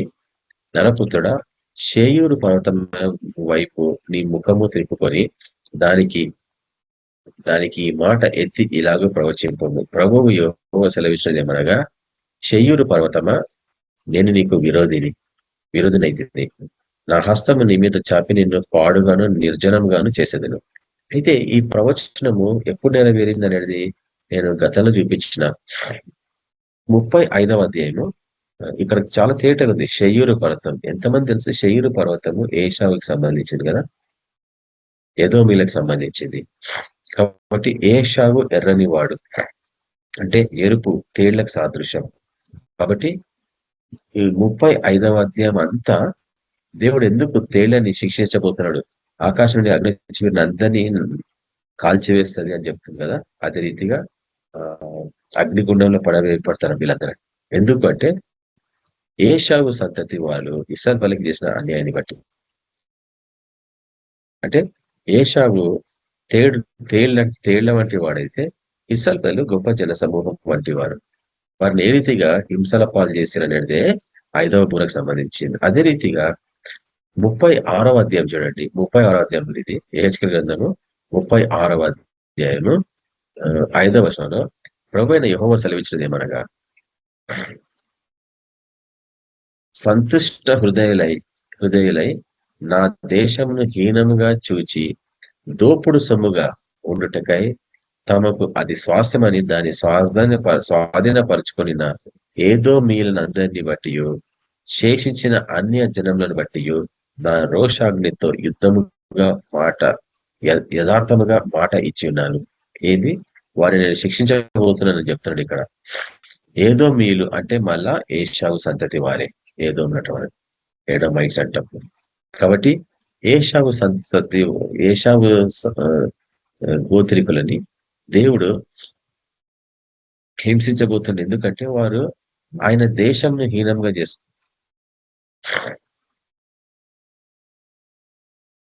దాన్ని హీనంగా చేసి దోపుడు సొమ్ముగా మార్చుకున్నారు వీళ్ళు. అంటే గొప్ప జన సమూహముని వారిని దోచుకున్నారు. హీనంగా అంటే మీరు మీ బాధ్యత కనుకలు తీసుకురావాలా, మీ బాధ్యత డబ్బులు తీసుకురావాలా, మీ ఆస్తి అంతస్తులన్నీ మాకు తీసుకొచ్చి ఇవ్వాలా. వాళ్ళేమో ధనికులు అయిపోతున్నారు, వీళ్ళేమో పేదవాళ్ళు అయిపోయి కిందనే కూర్చొనిపోతున్నారు. ఇక్కడ నేను చూపించిన బైబిల్ అంతట్లో చర్చిలో క్రింద కూర్చున్న వాళ్ళందరూ యాజకులు కావాలా అని బైబిల్ వాక్యం. కానీ వీళ్ళు ఎవ్వరు చేయరు. చర్చ స్థాపికులు ఎవ్వరు కూడా సామాన్య ప్రజలని యాజకులుగా కానియరు. ఎందుకంటే వాళ్ళు సామాన్య యాజకులు అయిపోతే వాళ్ళు వెళ్ళిపోతారు, వీళ్ళకి డబ్బులు రావు. అందుకు ఎవరిని కూడా సమస్త జనులని వీరు శిష్యులుగా చెయ్యరు అన్నట్టు. కాబట్టి వారిని హీనంగా చేసేస్తారు, నీచంగా చేసేస్తారు, వారి సొమ్మంతా లాక్కుంటారు వీళ్ళు. కాబట్టి ఇప్పుడు 37వ అధ్యాయంకి వచ్చినప్పుడు వాళ్ళందరూ మరణిస్తారు అన్న విషయాన్ని మనం జ్ఞాపకం చేసుకుంటాం. ఇక్కడ హీనంగా చేసి వారిని అందరినీ దోచుకున్నప్పుడు అంత పోగొట్టుకొని దుఃఖంతో వారు దేవుని సన్నిధికి వస్తారు. అప్పటికే వారందరి మీద కత్తులు ఉంటాయని మేము చూపించిన గతంలో వాక్యం. బలిపీఠపు క్రింది ఆత్మలు అన్న వాక్యం మనం రికార్డింగ్స్ ఓపెన్ చేసి చూడండి. అక్కడ వాక్యాలన్నీ చూపించినాం. ఎట్లా గొప్ప జన సమూహం అందరూ మరణించబోతున్నారు అనేది బహుతేటగా ప్రభు మనకు అక్కడ చూపిస్తున్నాడు. అయితే ఇప్పుడు క్లుప్తంగా ఈ ఒక వాక్యాన్ని నేను చూపించేస్తే ఈ రోజుకి ముఖ్యమైన ఈ యొక్క గోగు మాగోగులకు సంబంధించిన బోధ ముగించినట్లే. మన దేవుని చిత్తం అయితే దీన్ని మనం కంటిన్యూ చేస్తాం, లేదంటే 20వ అధ్యాయాన్ని ముగించుకొని మరి ముందుకు వెళ్ళిపోతాం. ఆ రిలీజ్ నాకు ఇంతవరకు అయితే రాలేదు, ఈ రోజుకి కూడా రాలేదు. వస్తుందని ఆశపడుతున్నా కానీ నాకు ఇంతవరకు అయితే రాలేదు. అయితే ఇక్కడ మనం చూస్తున్నాం ఇప్పుడు ఎహెచ్కేల్ గ్రంథము 37వ అధ్యాయంలో ఇక్కడ ఎహెచ్కేలు అంటే గొప్ప 1,44,000 మందికి ఉపమాన రీతిగా చూపించబడ్డ ఒక ప్రవక్త. అయితే గొప్ప జన సమూహముకి ఏం జరగబోతుంది? సర్పములు తేళ్లు ఏ రీతిగా గొప్ప జనాన్ని హింసించబోతున్నాయి, వారి సొమ్ము అంతా, వారి సంపాదన అంతా ఎట్లా లాక్కొని పోతున్నాయి, వాళ్ళందరూ మరణించినాక వాళ్ళు తిరిగి ఎట్లా ప్రభు సన్నిధికి వస్తారు అని చెప్పబడిందే 37వ అధ్యాయం. ఇది చాలా కాంట్రవర్షియల్ అధ్యాయం బైబిల్ అంతటా, ముఖ్యంగా ఇంటర్నెట్ లో. అందుకే ఇంటర్నెట్ చూసే వాళ్ళు బహు జాగ్రత్తగా ఉండాలి, మోసపోకుండా. ఎవడును మిమ్మల్ని మోసపరచకుండా చూసుకున్నాడు అంటే, అందుకే మనం వాటిని బహు జాగ్రత్తగా ధ్యానించాలా. వాటిని చూసినప్పుడు బైబిల్ పోయి చెక్ చేసుకోవాలి, వీళ్ళు చెప్పింది కరెక్టా కాదా అని. లేకపోతే మోసపోతాం, అదే విని అనుకోండి, అదే విశ్వాసం అనుకుంటాం, కానీ ఉన్నది పోతుంది. ఇక్కడ 37వ అధ్యాయంలో దీన్ని ఏమంటామంటే, ఇంగ్లీష్ లో వ్యాలీ ఆఫ్ డ్రై బోన్స్ అంటాం, లేక ఎముకల లోయ అంటాం. ఎముకల లోయ, ఇది చాలా పవర్ఫుల్ ప్రవచనం. దీన్ని ప్రపంచం అంతటా తప్పుగానే అర్థం చేసుకుంది చర్చ్ ఈ రోజు కూడా. అన్ని చర్చలు, ఒకటి కాదు రెండు కాదు, ప్రతి చర్చ్ తప్పుగానే అర్థం చేసుకుంది. అందుకే నేను చెప్తా ఉంటాను, మనము చర్చ్ సిస్టమ్ కాదు. చర్చ్ అనేది అది యుద్ధము లేక యుద్ధ పోరాటము. పాటలు పాడుకోవడం తప్పులేదు, వర్షిప్ చేసుకోవడం తప్పులేదు, కానీ యుద్ధం కూడా చేయాల. యుద్ధం చేయకుండా, ఎందుకంటే పాకకాలలోకపు ద్వారములు దీని ఎదుట నిలబడలేవు అని ఎందుకు చెప్పిండు? ఇది యుద్ధం కాబట్టి. సంఘము అనేది యుద్ధానికి సంబంధించింది. నువ్వు యుద్ధం చేస్తేనే వల్ల నిన్ను కాపాడుకోవడం కొరకు, నీ కుటుంబీకులని సంపాదించుకోవడం కొరకు, నీ సంఘస్థులను సంపాదించుకోవడం కొరకు నువ్వు దుష్టునికి వ్యతిరేకంగా పోరాడుతూనే ఉండాల. కాబట్టి ఇక్కడ 37వ అధ్యాయంలో హెచ్కేలు గొప్ప జన సమూహంకి ఎటువంటి శ్రమ కలిగింది, వాళ్ళు ఏ రీతిగా మరణించారు, వారిని అందరినీ ఎట్లా ప్రభుత్వంతో తీసుకొని రావాలా అన్న చెప్పబడ్డ ప్రవచనమే ఇది. కాబట్టి హెచ్కేలు 1,44,000 మందికి సాదృశ్యం, ఒక ఉపమా రీతిగా నీడ వంటి వాడని కూడా చెప్పొచ్చు మనం. కాబట్టి ఇప్పుడు ధ్యానించండి, యెహోవా హస్తము నా మీదికి వచ్చింది. మనం కూడా ప్రార్థించాల, ప్రభువా నీ హస్తం నా మీద వచ్చినైనా అని. చేయకపోతే రాదు, నేను చెప్తున్నా. ఆ రీతిగా ప్రార్థన చేయకపోతే నీ మీదకి రాదు హస్తం. నీ మీద హస్తం, యెహోవా హస్తం లేకపోతే ఏం జరుగుతుందో తెలుసా? క్రమేణా నువ్వు చల్లబడతా ఉంటే దుష్టుని హస్తం నీ మీదకి వచ్చిందంటే యోబు జీవితం ఎట్లుండే? భయంకరంగా ఉండే కదా. కాబట్టి యెహోవా హస్తము నా మీదికి వచ్చాను, నేను ఆత్మవశుడై ఉండగా. చూడండి, ఇప్పుడు ఇది దేవుని యొక్క ఆత్మ సంపూర్ణంగా నీలో నివసించాలంటే ఆయన హస్తం నీ మీదకి రావాలా. నేను ఆత్మవశుడై ఉండగా యెహోవా నన్ను తోడుకొని పోయి ఎముకలతో నిండి ఉన్న ఒక లోయలో నన్ను దింపెను. ఎంతమంది జ్ఞాపకం ఉందో, ఒక 10 years క్రితం నుంచి నేను చెప్తున్న వాక్యాలలో, ఈ లోయలలోనే ఎప్పుడు యుద్ధాలు జరుగుతుంటాయి తెలుసా మీకు? బైబిల్ అంతా అన్ని లోయలలోనే యుద్ధాలు. ఎందుకంటే ఎవడు కూడా కొండల మీద యుద్ధాలు చేయరు. లోయ అంటే భూమిలో ఉంటది కదా, భూమి ప్రాంతం, భూమి లెవెల్ అంటాం లోయ. అయితే ఎప్పుడు యుద్ధాలు లోయలోనే జరుగుతూ ఉంటాయి, మనుషులు హతం కావడం కూడా లోయలోనే జరుగుతూ ఉంటుంది. అయితే ఇక్కడ మనం ఏం చూస్తామంటే, దేవుడి యొక్క ఆత్మ ని తీసుకొని పోయినారు. ఎక్కడ తీసుకొని పోయినారు? ఎముకలతో నిండి ఉన్న ఒక లోయ. అంటే ఊహించుకోండి, ఎంత పెద్ద లోయ అయి ఉండాలా, ఎంతగా ఎముకలు నిండి ఉండాలా. ఆ ఎముకల లోయలో నన్ను దింపెను. ఆయన వాటి మధ్య నన్ను ఇటు అటు నడిపించుచుండగా ఎముకల అనేకములు ఆ లోయలో కనబడను, అవి కేవలము ఎండిపోయినవి. అంటే మరణించిన వీళ్ళంతా మరణించి వారి శరీరాలన్నీ కృషించిపోయి వారి ఎముకలు మాత్రం ఉన్నాయి. అయితే 3వ వచనంకి వచ్చినప్పటికీ దేవుడు హెచ్కేలుకు ఒక విషయాన్ని జ్ఞాపకం చేస్తుంది. ఏంటంటే, ఆయన నరపుత్రుడా, ఎండిపోయిన ఈ ఎముకలు బ్రతకగలవా? ఇది మీకు అర్థమైతే మీ సేవ పరిచర్య ఎక్కడికో వెళ్ళిపోతుంది. నేను చాలా ఎర్లీగా దీన్ని గ్రహించిన ఈ వాక్యాన్ని. అందుకే నేను తరచుగా మీకు చెప్పేది ఒకటే విషయం, మీరు ఇన్ని సత్యాన్ని తెలుసుకొని ఇంటి దగ్గర కూర్చుంటే మీ పిలుపు వృధా అయిపోయి మీ కళలు ముగించుకుంటారు. మీరు ఎవరు కూడా అకాలంగా సమాధి తోటలకు పోవడానికి వీలు లేదనేది నా యొక్క ప్రార్థన. ప్రతిరోజు ఉదయం అదే ప్రార్థన చేస్తా. ఎవరు కూడా వాళ్ళ పిలుపులని వేస్ట్ చేసుకోకుండా సమాధి తోటకు పోవడానికి వీలు లేదు.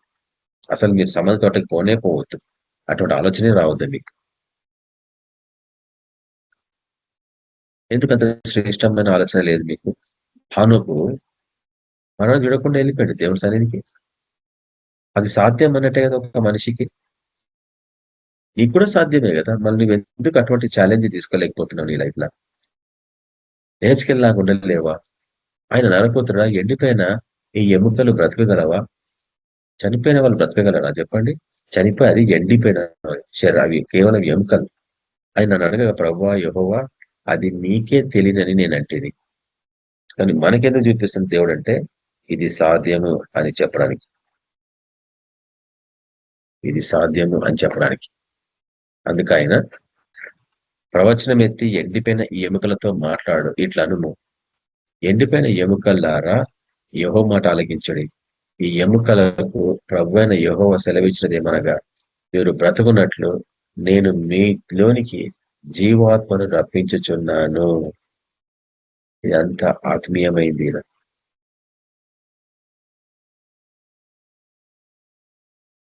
చర్మము కప్పి మీకు నరమనిచ్చి మీ మీద మాంసము పొదిగించి చర్మము మీ మీదికి కప్పెదను. మీలో జీవాత్మనుంచగా మీరు బ్రతుకుదురు. అప్పుడు నేను యెహోవానై ఉన్నానని మీరు తెలుసుకుందురు. ఆయన నాకు ఇచ్చిన ఆజ్ఞ ప్రకారం నేను ప్రవచించుచుండగా గడగడమను ధ్వని ఒకటి పుట్టెను. అప్పుడు ఎముకలు ఒకదానితో ఒకటి కలుసుకొనేను. నేను చూచుచుండగా నరములను మాంసమును వాటి మీదకు వచ్చెను. వాటిపైన చర్మము కప్పెను. అయితే వాటిలో జీవాత్మ ఎంత మాత్రమే లేకపోయేను. ఇవన్నీ ఆత్మీయ స్థితులు. ఒక దశ నుంచి ఒక దశకి నీ సేవ పరిచయం ఎట్లుంటాయని చెప్తున్నాడు. నువ్వు స్టార్టింగ్ లో నువ్వు ప్రార్థన చేస్తే మనుషులు ఆత్మ పాపంలో చచ్చిపోయిన వారే, వాళ్ళు బ్రతుకుతారు. పాపంని విడిచిపెట్టినాక యేసు ప్రభు జీవం వాళ్ళకు వస్తుంది. కానీ వాళ్ళు ఇంకా లేయాలా, పాపం నుంచి బయటకు వచ్చినాక లేయాలా అంటే 9వ వచనం చూడండి. అప్పుడు ఆయన నరపుత్రుడా జీవాత్మ వచ్చినట్లు ప్రవచించి ఇట్లను ప్రభువు యెహోవా సెలవిచ్చినదేమనగా, జీవాత్మ నలుదిక్కుల నుండి వచ్చి అతలైన వీరు బ్రతుకున్నట్లు వారి మీద ఊపిరి విడువుము. ఆయన నాకు ఆజ్ఞాపించినట్టు నేను ప్రవచించగా జీవాత్మ వారిలోనికి వచ్చెను. వారు సజీవులై లేచి లెక్కింప శక్యం కాని మహా సైన్యమై నిలిచిరి. దీనికి సంబంధించిన వాక్యాలు నేను ప్రకటన గ్రంథాలు చూపించిన గతంలో. వీళ్ళంతా గొప్ప జన సమూహము.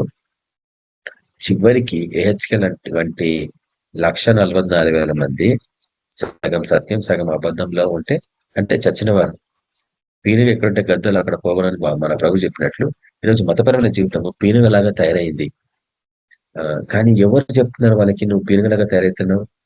వాక్యము నీలో సత్యం రూపకంగా ఉంటేనే నువ్వు జీవిస్తున్నవాడు. లేకుంటే నువ్వు మృతుడవే అంటాడు కదా ప్రకటన గ్రంథం 3వ అధ్యాయంలో. నువ్వు మృతుడవే, అది నీకు జీవం రావాలా. కాబట్టి వీళ్ళు ఆత్మలో చచ్చిన వారు ఇప్పుడు శరీరంగా చావబోతున్నారు. ఈ ఆత్మిక ఈ యొక్క గోగు మాగుల యుద్ధానికి సంబంధించిన బోధ అదే. ప్రపంచం అంతటా మతపరమైన క్రైస్తవులు సగం సత్యం సగం అబద్ధంలో ఉన్న వారు అందరూ ఆత్మ సాక్షులు అవుతారు. వాళ్ళందరూ తిరిగి ప్రభు సన్నిధికి వస్తారు. ఎప్పుడు వస్తారన్న విషయం నేను గతంలో చూపిస్తున్నా. ఈ వాక్యం ఏం చెప్తుందంటే, నీ సేవ పరిచర్యలో చచ్చిన వారందరూ బ్రతకాల అంటే నువ్వు పోయి ప్రకటించడం నేర్చుకోవాలా, ప్రవచించడం నేర్చుకోవాలా. ఏదైనా ప్రవచించండి మీ కుటుంబాల గురించి.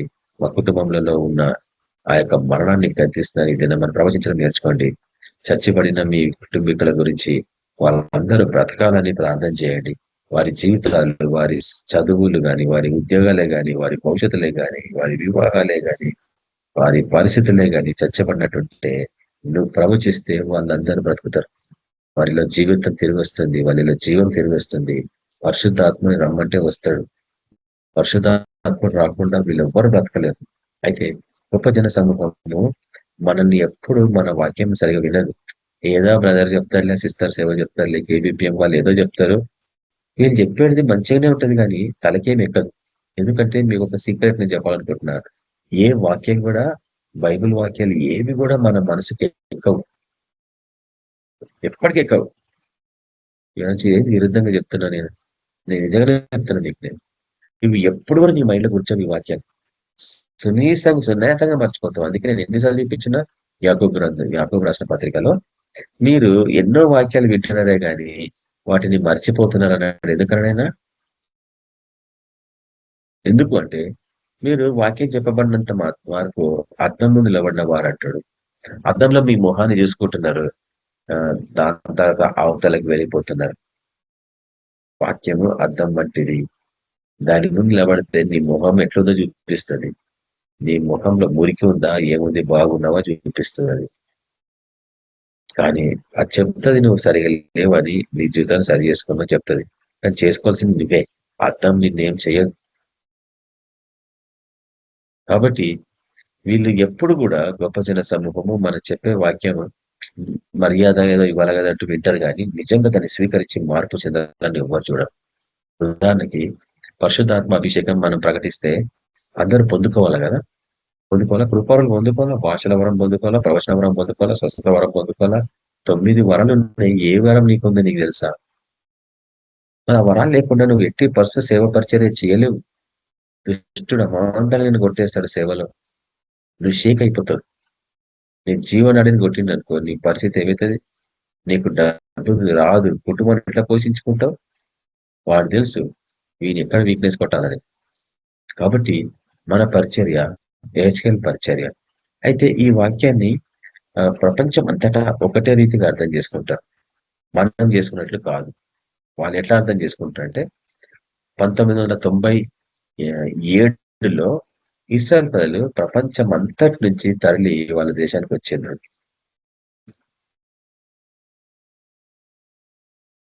ఈ ప్రవచనము దానికి సంబంధించిందంటారు. వాళ్ళందరూ చచ్చిపోయిన వాళ్ళే బయటికి వెళ్ళి వాళ్ళు తిరిగి వాళ్ళ దేశానికి తిరిగి వచ్చి కట్టుకున్నారు. అదే ఎముకల లోయకు సంబంధించిన దర్శనం అంటారు. ఏమన్నా అతికినట్లుందా?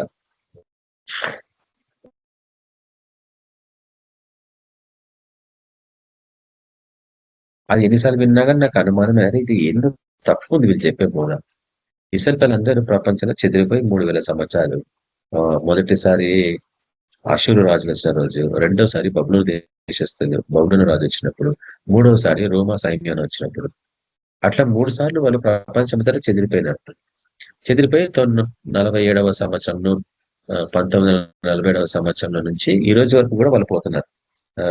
23వ సంవత్సరంలో మన దేశంలో ఉన్న ఆ యొక్క మనుష్య గోత్రికులు అటు ఉత్తర దిక్కు వాళ్ళు వాళ్ళందరూ చాలా మంది మన దేశంలో 3000 సంవత్సరాల నుంచి ఉన్నారు. వాళ్ళు 2023వ సంవత్సరంలో ఆరంభించారు బయటికి వెళ్ళిపోవడం, మన దేశానికి వెళ్ళిపోవడం. అంటే 2000 సంవత్సరాల చిల్లర మన దేశంలో వాళ్ళు స్థావరం తీసుకొని బ్రతికినారు వాళ్ళు. అందుకు ఇస్రాయేల్ వాళ్ళకి మన దేశం అంటే ఇష్టం. ఎందుకంటే మనం వాళ్ళని కాపాడమని చూసి మనం సంతోషించడం లేదు. ఎందుకంటే ఇస్రాయేల్ వాళ్ళు ప్రకృతి సహజంగా ఉన్న వాళ్ళు, వాళ్ళ పరిస్థితులు ఏంటి, వాళ్ళు ప్రవక్తలను చంపిన వారు, మన ప్రభుని చంపిన వాడు, అనేక మంది శిష్యులను హింసించిన వారు. కానీ వారు కూడా ఈ యేసుప్రభుని తెలుసుకుంటేనే కానీ ఇస్రాయేల్ ప్రజలు రక్షణ పొందరు అని ఇప్పుడు ఖచ్చితంగా చెప్తాను. లేదు వారికి వేరే విధానం ఉంది. ఎందుకంటే ప్రకటన గ్రంథం 7వ అధ్యాయంలో ఉంది కదా, 12 గోత్రికులు వాళ్ళందరూ రక్షణ పొందుతారు. వాళ్ళందరికీ వేరొక మార్గం చూపిస్తారని బోధ ఉంది ప్రపంచం అంతటా. వేరే బోధ లేనే లేదు, వేరే మార్గం లేనే లేదు. యేసుప్రభు ఒకటే మార్గం. ఇస్రాయేల్ ప్రజలు యేసుప్రభు తట్టు తిరిగినారంటే తమ పాపాలు ఒప్పుకుంటేనే వాళ్ళకి రక్షణ, లేకపోతే వాళ్ళు కూడా నరకానికి పోవాల్సిందే. కానీ ఎవరు నరకానికి పోవడానికి ఇష్టం లేదు.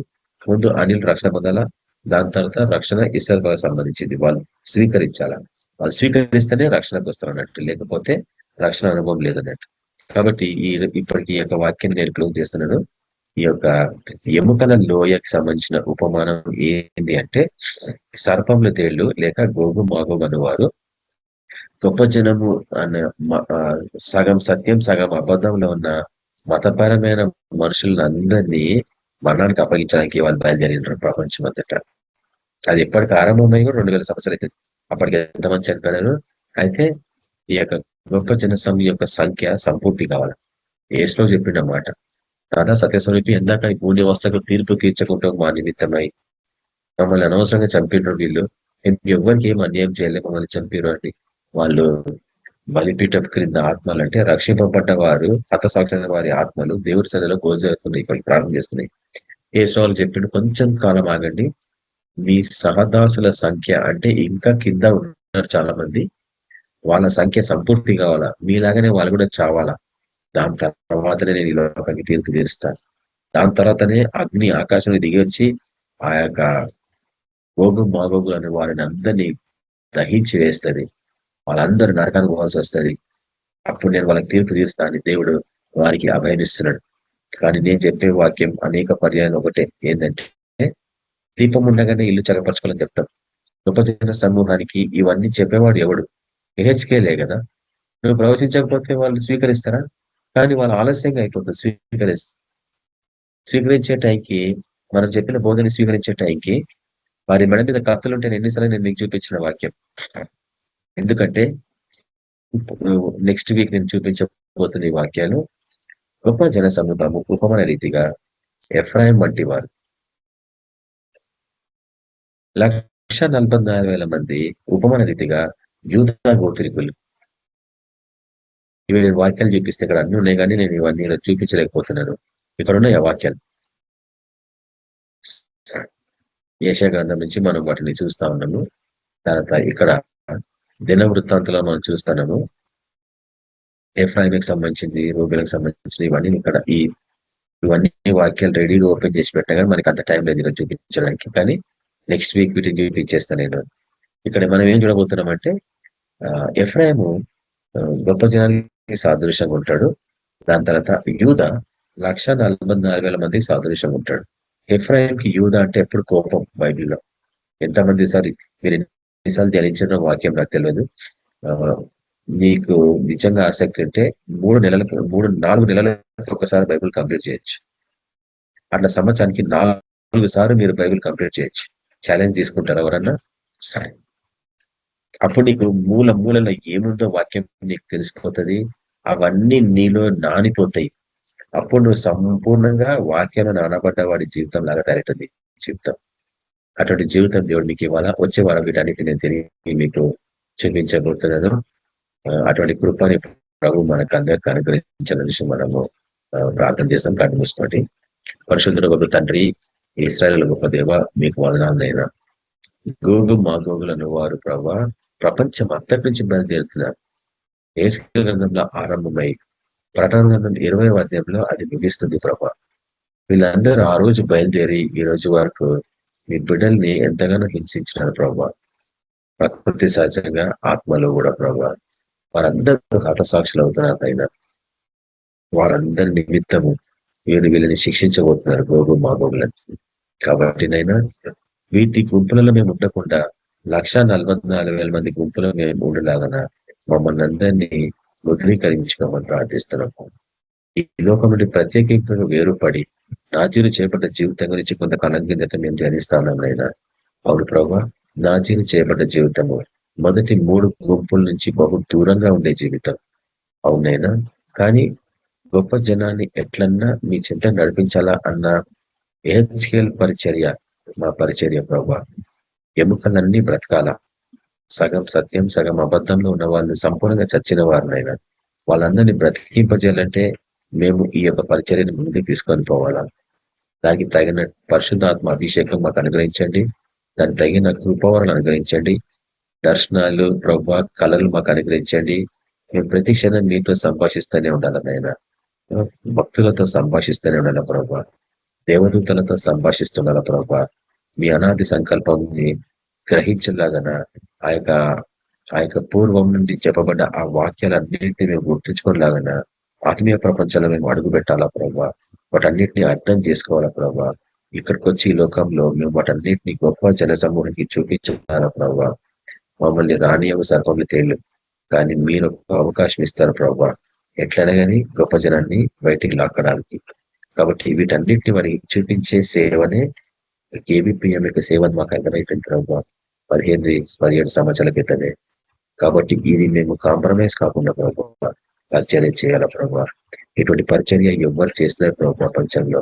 బహు చిన్న గుంపు ఎక్కడైనా కానీ, ఏ దేశంలో కానీ. మా దేశంలో మీరు మమ్మల్ని ఏర్పరచుకున్నారు. అదే రీతిగా మాలాగా చిన్న చిన్న గుంపులను ఏర్పరచుకున్నారు. మేమందరం ఆత్మలో కలిసి పెద్ద గుంపుగా అయి ఇవన్నీ వాక్యాలు ఓ ప్రభా మోషన్ కలిగి ధైర్యంగా భయపడకుండా ముందుకు పోయి వీటన్నిటిని చూపించాలా. అందుకొరకు మాకు ఈ ట్రైనింగ్ అయినా వీటిని అన్నింటినీ మేము రికార్డింగ్స్ ని ఓపికతో వినాల ప్రభావ. లోకాతీతమైన కాకుండానైనా ఈ వాక్యాలను గ్రహించి వాటిలోని సత్యాన్ని తీసుకొని ప్రభావ ఒక స్టూడెంట్ లాగా ఎగ్జామ్ కి సిద్ధపడినట్లు మేము నేర్చుకోవాలి వీటన్నిటిని. బైబిల్ 4 times ఒక సంవత్సరంలో ముగించాలా ప్రభావ. అటువంటి జీవితం మాకు అందరికి ఇచ్చండి. మా లైఫ్ టైం మేము బ్రతికినంత కాలం ప్రతి సంవత్సరం 4 సార్లన్నా బైబిల్ ని కంప్లీట్ చేయాలా ప్రభావ. బైబిల్ ఎక్కడెక్కడ ఏ మూలలో ఏ వాక్యాలు ఏ ప్రవచనాలు ఉన్నాయో వాటన్నిటి బయటకు తెచ్చుకొని వాటిని మేము చూడాలా ప్రభావ. అవి జరుగుతున్న కాలంలో మేము ఉండాలా ప్రభావ.